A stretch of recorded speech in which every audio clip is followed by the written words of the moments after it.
You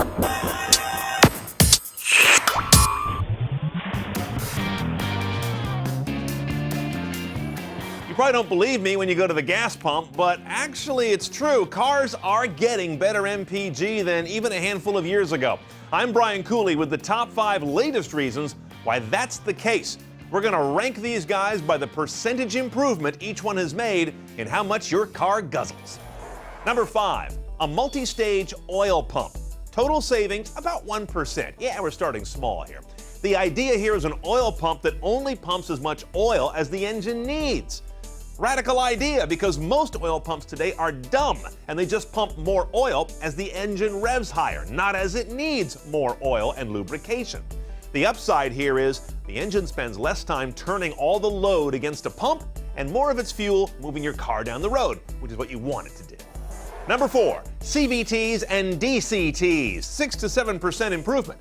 Continuously variable transmission, that's the first one, and dual clutch transmission, that's the second one, have become much more common lately.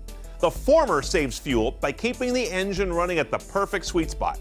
The latter by always having a locked engagement of the gears like a manual transmission, because it is. It just does the shifting for you. Number 3, active cylinder management, about 7.5% improvement. You may have a 6 or a V8 in your car, but that doesn't mean you need one all the time. Engines with active cylinder management can shut down, say, half their cylinders when not needed. It's not a new technology, but now it works so seamlessly you won't even know it's happening. And if it sounds wimpy and green, know that it's standard on the new Corvette Stingray, for example.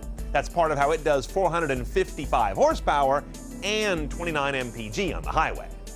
Number 2, brake regeneration, about an 8% savings. Hybrids have always done this, but they no longer own the technology. Many conventional gas engine BMWs, for example, today recharge their battery by harnessing the kinetic energy of the car when it's coasting or braking, instead of always driving this draggy alternator with a belt. Less drag on the engine means better efficiency. Before I get you to number 1, and wow, what an improvement it makes, I just know you're adding up all these numbers in your head saying, hey Cooley, if these numbers are right, cars would be getting an average of 50 mpg right about now. Well, here's the problem. We prefer comfort, safety, and speed to go with our fuel efficiency. An MIT survey found that between 1980 and 2006, MPG went up 15% on average. But at the same time, cars' average weight went up 26% and performance 107%. Had those last two numbers sat still, MPG would have been up a giant 60%. And yep, we'd be averaging somewhere close to 50 in most cars.